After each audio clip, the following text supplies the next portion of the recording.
आज का हमारा जो टॉपिक है वो है मेजर ऑफ डिस्पर्शन। हमने न्यू चैप्टर स्टार्ट किया है, तो अब हम measure of dispersion, moments and skewness की बात करेंगे। तो इस चैप्टर के स्टार्ट में पहले तो हमें पता होना चाहिए, वो चैप्टर का नाम था जो मैंने अभी रेज कर दिया। अब हम इंट्रोडक्शन करने लगे हैं। तो पहले देखें, हमने प्रेजेंटेशन ऑफ डाटा किया था, फिर उसके बाद में हमने किया है मेजर ऑफ सेंट्रल टेंडेंसी। तो जब हमने मेजर ऑफ सेंट्रल टेंडेंसी की थी तब हमने बताया था कि हम उसे क्यों यूज़ करते थे। तो इसके लिए भी हमें ये पता होना चाहिए ना कि हमने अब इसकी तरफ क्यों मूव किया है। हमारे पास पहले मेजर ऑफ सेंट्रल टेंडेंसी था जो हमें एक एवरेज वैल्यू दे देता था डाटा की, तो हम इसकी तरफ क्यों मूव कर रहे हैं। सबसे पहला क्वेश्चन तो हमारा आज का ये है। तो देखें, it is quite possible that two or more sets of data may have the same average. वो एवरेज का मीडियन भी हो सकती है, मीन भी हो सकती है, मॉड भी हो सकती है, but their individual observation may differ considerably from the average. वो कहता है कि to or more data set अगर हम देखें हमारे पास हो, तो उसका हो सकता है कि बाई चांस ऐसे हो जाए कि उनका मीन, मीडियन या मोड, ठीक है, डाटा का अगर हम मीन निकाल रहे हैं तो दोनों को मीन सेम आ जाए, मोड निकाल रहे हैं तो वो आ जाए, मीडियन निकाल रहे हैं तो वो आ जाए। तो कह रहा है कि इस जब हमारे पास ऐसा होता है तो कि हमारे पास क्या है, लेकिन ये भी है कि हमारे मोड, मीडियन, मीन तो उसका सेम आ गया चलें, लेकिन जो उसकी इंडिविजुअल ऑब्जर्वेशन है वो काफ़ी डिफर करेगी एवरेज से। अब देखिए, मैंने इसकी एग्जांपल लिया है। देखिए मेरे पास दो सेट ऑफ डाटा है, एक ये वाला पड़ा है और एक ये वाला पड़ा हुआ है। अब इसमें देखें डाटा और इसमें देखें डाटा डिफरेंट, यानी कि डाटा है हमारे पास। देखें नेचर डाटा की थोड़ा सा डिफरेंट आ रही है कि इसमें 113 टाइम्स है, इसमें 11 है ही नहीं। तो अब देखें, इसका अगर मैं एवरेज निकालूँ, मैंने अर्थमेटिक मीन निकाला तो 7 आया, इसका भी 7 आया। तो इसका मतलब ये क्या है कि ये मैंने एक रफ एग्जांपल ली है।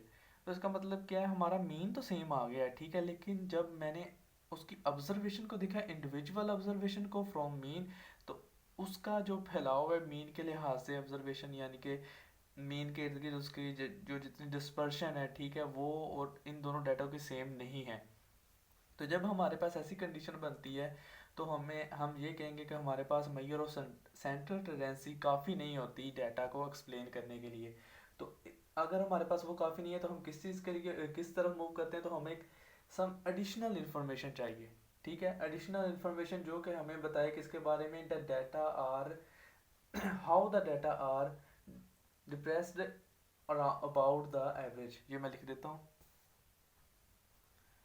तो हमें फिर ये देखना होता है कि how the data are dispersed, ठीक है, DISPERSED, dispersed about the average. तो वो एवरेज से यानी कि इर्द गिर्द उसका घेराव डाटा कहाँ तक जा रहा है, ये सारा कुछ ये हमने देखना है। इस चीज़ को हम क्या कहेंगे, मेजर ऑफ डिस्पर्शन। ठीक है, तो अब हम इसके बारे में थोड़ा सा फर्दर देखते हैं कि ये हम फाइंड कैसे करते हैं दूसरी चीज़ें इसमें।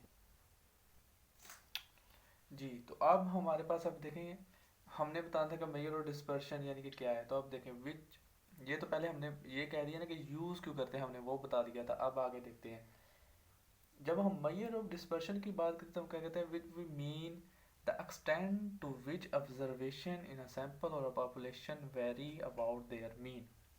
अब यहाँ तक इसका क्या मतलब है कि हम, जैसे मैंने पहले बताया था कि हमने वो एक्सटेंड देखनी है। अगर यहाँ पर देखें मेरा मीन, अगर मैंने एक एग्जांपल ये 17 है, तो बाद में मैंने एक्सटेंड देखनी है कि वो डाटा से उसकी जो ऑब्जर्वेशंस हैं, ठीक है, एवरी सिंगल वैल्यू जो ये है, ये ऑब्जर्वेशन है, तो वो कितनी यानी कि एक्सटेंड है, कितनी फैली हुई है मीन के इर्द गिर्द। अब देखें, a quantity that measure there, a quantity that measure this characteristic. अब वो क्वांटिटी जो इस करेक्टरिस्टिक्स को मेजर करती है, जो ये वेरिएशन को मेजर करेगी, हमें एक वैल्यू दे रही है, ठीक है, वो हमारे पास क्या कहलाती है, मेजर ऑफ डिस्पर्शन।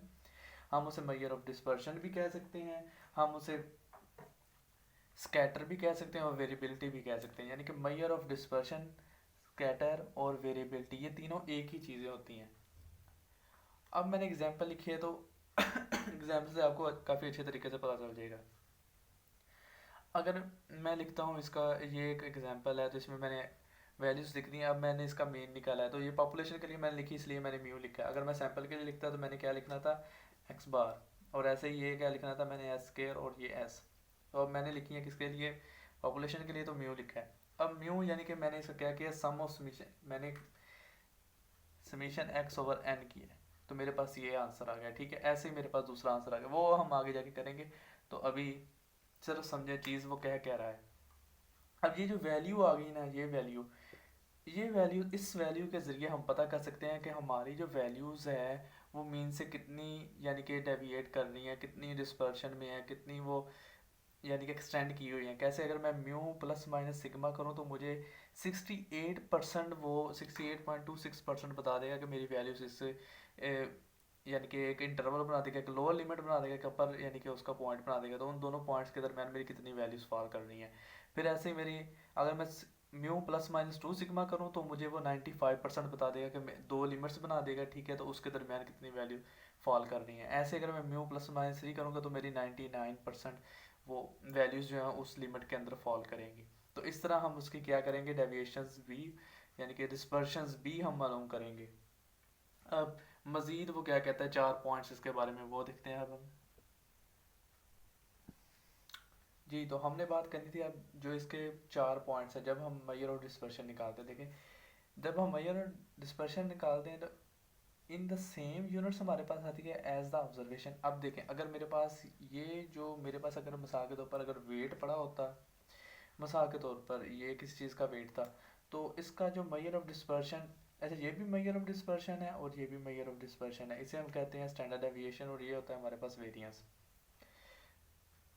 तो ये जो था हमारे पास सेम यूनिट्स में आता हमारे पास, ठीक है, जो यूनिट हमारे पास ओरिजिनल थे। अगर मिसाल के तौर पर ये होता ना कि 7 kg है, 8 kg है, ठीक है, तो इसने यानी कि इतना kg बताना था, साथ लिखना था। अगर स्टैंडर्ड डेविएशन है तो यानी कि साथ हम kg लिख सकते थे। तो अब देखें, अब हमारे पास है क्या, अब वो कहता है कि 0 when all the observation are equal. अब देखें, मैंने एक एग्जांपल लिया यहाँ पर, हर वैल्यू मेरे पास क्या है, 2 2 2 एंड 2। जब मैंने इसका मीन लिया और मीन देखें 2 आ गया, अब मैंने इसका ये वेरिएंस ले लिया है। अब जो वेरिएंस का आंसर है देखें वो मेरे पास क्या आ रहा है, 0 आ रहा है। अगर मैं यहाँ पर लिख दूँ तो 0, तो उसके बाद अगर मैं स्टैंडर्ड डेविएशन भी निकालूंगा तो जाहिर बात है वो भी 0 आ रहा है। यानी कि अगर हमारे पास सारी की सारी वैल्यूज़, हमारे पास ऑब्जर्वेशन जो है वो इक्वल है, तो हमारा आंसर मेजर ऑफ डिस्पर्शन का क्या आता है, 0 आता है। फिर इंडिपेंडेंट ऑफ ओरिजिन। अब इंडिपेंडेंट ऑफ ओरिजिन के लिए क्या है, इसका मतलब क्या है कि अगर हमारे डाटे में जो वैल्यूज़ पड़ी हुई हैं, अगर मैं उन सारी की सारी वैल्यूज़ को, ईच एंड एवरी वैल्यू को, अगर मैं किसी चीज़ से प्लस कर रहा हूँ या किसी चीज़ से माइनस कर रहा हूँ, अगर मिसाल के तौर पर मैं हर वैल्यू में से एक माइनस कर दूँ, तो ये क्या नया डाटा बन जाएगा,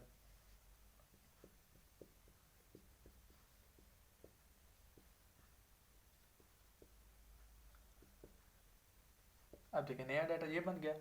अगर ये अब मैंने किसी यानी कि क्या किया, मैंने 1 माइनस किया सारे के सारे डाटे के साथ। तो अब इस डाटे का जब आपने मेजर और डिस्पर्शन के लिए, यानी कि मेजर और डिस्पर्शन हम जब आगे जाएंगे हमें पता चलेगा कई किस्म के होते हैं, लेकिन अब अगर मैं स्टैंडर्ड डेविएशन या मीन निकालूं, स्टैंडर्ड डेविएशन या वेरिएंस निकालूं, तो आप देखेंगे कि उसका, ये देखें अगर मैंने यहाँ पर निकाल दिया, मैंने -1 के लिए निकाला है, तो देखें मीन की वैल्यू चेंज आ रही है, लेकिन जो मेरे पास ये देखें ये वाला आंसर और ये वाला आंसर बिल्कुल सेम आ रहा है। यानी कि वेरिएंस और स्टैंडर्ड डेविएशन आप देखेंगे तो एग्जैक्टली वही आ रहा है हमारे पास। इसका मतलब क्या है कि इंडिपेंडेंट ऑफ ओरिजिन। अगर आप अपनी मर्जी के लिए इसमें यानी कि चॉइस के लिए देखने चेक करने के लिए अगर +1 ऐड करने करके देखना चाहते हैं तब भी आप देख सकते हैं, +7 करके देखना चाहते हैं, -7 करके देखना चाहते हैं, यानी कि प्लस और माइनस लेकिन करना हर वैल्यूज में है आपने, ठीक है, इसमें भी इसमें भी इसमें भी। तो आपके पास जो नया डाटा बनेगा उसका स्टैंडर्ड यानी कि जो आपने मेजर ऑफ डिस्पर्शन निकाला होगा यानी कि वेरिएंस निकाला या स्टैंडर्ड डेविएशन निकाला है, तो वो और जो पहले डाटा था उन दोनों का सेम होगा। फिर मल्टीप्लाई और डिवाइडेड बाय अ कांस्टेंट, हम इसे एक कांस्टेंट के साथ, जैसे हमने देखें अब -1 और +1 किया है ना, ऐसे हम इसे किसी वैल्यू के साथ मल्टीप्लाई भी कर सकते हैं और डिवाइड भी कर देते हैं, तो उससे आंसर चेंज हो जाएगा, आंसर सेम नहीं रहेगा। यानी कि वो क्या है, डिपेंडेंट ऑफ स्केल है, ठीक है, उसे इस लिहाज से भी हम बोल सकते हैं इस वाली प्रॉपर्टी को, डिपेंडेंट ऑफ स्केल होता है। तो मल्टीप्लाई डिवाइड कर, उसने ये कहना है कि हम कर सकते हैं, तो वो करने के बाद आंसर चेंज हो जाएगा। अब हम देखते हैं कि हमारे पास कितनी किस्म के मेजर ऑफ डिस्पर्शन पड़े होते हैं, टाइप्स उसकी कितनी है। जी, तो हम अब बात करने लगे थे कि हमारे पास मेजर ऑफ डिस्पर्शंस की टाइप्स कितनी है। तो टाइप देखें हमारे पास इसकी दो होती हैं, एक एब्सोल्यूट और एक रिलेटिव। तो एब्सोल्यूट क्या होता है, हम एक ही एग्जांपल में इन दोनों को देख लेंगे। एग्जांपल साथ में इसलिए करवा रहा हूँ कि ये सिर्फ और सिर्फ एग्जांपल का यहाँ पर सिर्फ और सिर्फ आपका ये नहीं है कि आपने मैथमेटिकली समझना है, बस ये है कि वो चीज़ कहती क्या है, हमें आगे जाके बताएगी क्या, बस ये समझना है। कि एब्सोल्यूट क्या है, सेम यूनिट। जब हमारे पास आंसर आएगा एब्सोल्यूट मेजर ऑफ डिस्पर्शन का, तो वो क्या होगा, सेम यूनिट में और in the square of the unit. यानी कि अगर मेरे पास एक ये देखे डाटा पर है इन रुपीज़, तो रुपीज़ वाले डाटे का जब मैं ये निकालूंगा, ये है मेरे पास क्या है, एब्सोल्यूट। ये अब आगे जाके पता चलेगा कि एब्सोल्यूट कौन से है, रिलेटिव कौन से है। पहले ये देखें, अगर मैं एब्सोल्यूट निकालूंगा तो ये देखें कि रुपीज़ में ही इसका आंसर आ रहा है। अगर यही मेरे पास लाइफ इन आवर है, तो देखें इसका जब मैंने इस डाटे का निकाला है, तो देखें लाइफ इन आवर वो सेम यूनिट्स में ही आंसर दे रहा है। लेकिन रिलेटिव क्या होता है, that is expressed in the form of ratio, coefficient और परसेंटेज। अब देखें, and is independent of the unit of the measurement. यानी कि अब देखें मेरे पास रुपीज़ में था ना ये, तो ये अब ये नहीं है कि इसका आंसर जब मैं निकालूंगा रिलेटिव यानी कि मेजर ऑफ डिस्पर्शन का, तो उसका आंसर, इसका मतलब ये नहीं है कि अगर रुपीज़ में तो उसका आंसर भी रुपीज़ में आएगा। अब देखें ये मैंने एक रिलेटिव निकाली यहाँ पर, तो वो परसेंटेज में बता रहा है कि इतनी परसेंटेज है, ठीक है। ऐसे परसेंटेज में भी आ सकता है, रेशो में भी आ सकता है, कोफिशिएंट में भी आ सकता है। तो अब मैंने जब दूसरे डाटा के लिए निकाली, तो ये भी देखें परसेंटेज में बता रहे हैं। तो इसमें यानी कि वो यूनिट ऑफ मेजरमेंट यहाँ पर रुपीज़ में किया था, तो उसने रुपीज़ नहीं बताए। यहाँ पर वो देखें लाइफ में बता रहा, तो लाइफ नहीं बताया, एक परसेंटेज उसने बता दी है। तो ये ऐसे ही है ना इसका। अब देखें यूनिट नहीं है इसमें कोई, इंडिपेंडेंट ऑफ यूनिट यानी कि यूनिट लेस है। अब देखें यूजफुल फॉर कंपैरिजन, अब इसी की बात ही कर रहा है रिलेटिव मेजर की, useful for comparison of data of different natures. अब देखें यहाँ पर डाटा पड़ा है रुपीज़ में, यहाँ पर पड़ा है आवर्स में। तो जो रिलेटिव मेजर ऑफ डिस्पर्शन है वो हमें क्या करेगा, इन्हें कंपैरिजन करने में डिफरेंट नेचर की जो डाटा सेट है, ठीक है, उसके लिए यूज़फुल होगा। यानी कि अगर मैं इन दोनों का कंपैरिजन करूँ तो इसकी वैल्यू छोटी है, तो जितने ये देखें फैलाव होता है ना, अगर इतना फैलाव वैल्यूज में ज़्यादा है, तो मैं कहूँ कि ये है मेरे पास 41 का, तो 47 का 37 का कम है, तो जितना फैलाव कम होगा वो उतनी बेहतर होगी। तो अब देखें, तो कोफिशिएंट ये इसका जो कम है, तो इसका मतलब है क्या है, ये अच्छी है। तो यानी कि हमें देखें नेचर डाटा की डिफरेंट है दोनों की, लेकिन हमने फिर भी इनका कंपैरिजन करके बता दिया कि हमारे पास कौन सा बेहतर है कौन सा नहीं। तो हमारे पास ये चीज़ें हमें बताता है। अब हम देखते हैं कि कौन से मेन मेजर ऑफ डिस्पर्शन होते हैं, और आज का हमारा टॉपिक खत्म हो जाएगा। जी, तो हमारे पास मेन मेजर ऑफ डिस्पर्शन, पहले हमने देखे दो टाइप्स की ना, तो इसका मतलब क्या है, जो भी हमारे पास मेजर ऑफ डिस्पर्शन है उसकी टू टाइप्स होंगे, ठीक है। एक कौन सी होगी, एब्सोल्यूट वाली होगी, और एक हमारे पास रिलेटिव वाली। यानी कि अगर मेरे पास रेंज है, तो रेंज एक एब्सोल्यूट मेजर ऑफ डिस्पर्शन की भी एक होगा हमारे पास है, और एक रिलेटिव मेजर ऑफ डिस्पर्शन भी होगा। ऐसे दो, ये फोर हमारे पास मेन है। तो the semi interquartile range और क्वार्टाइल डेविएशन, इस तरह हमारे पास mean deviation and average deviation, variance and standard deviation. यानी कि इनके एक एब्सोल्यूट मेजर ऑफ डिस्पर्शन होगा, और एक इनका क्या होगा, रिलेटिव मेजर ऑफ डिस्पर्शन। तो introduction of measure of dispersion हमारा इतना ही था। तो हमारा आज का टॉपिक इतना ही था। आज के लिए इतना ही। अल्लाह हाफिज़।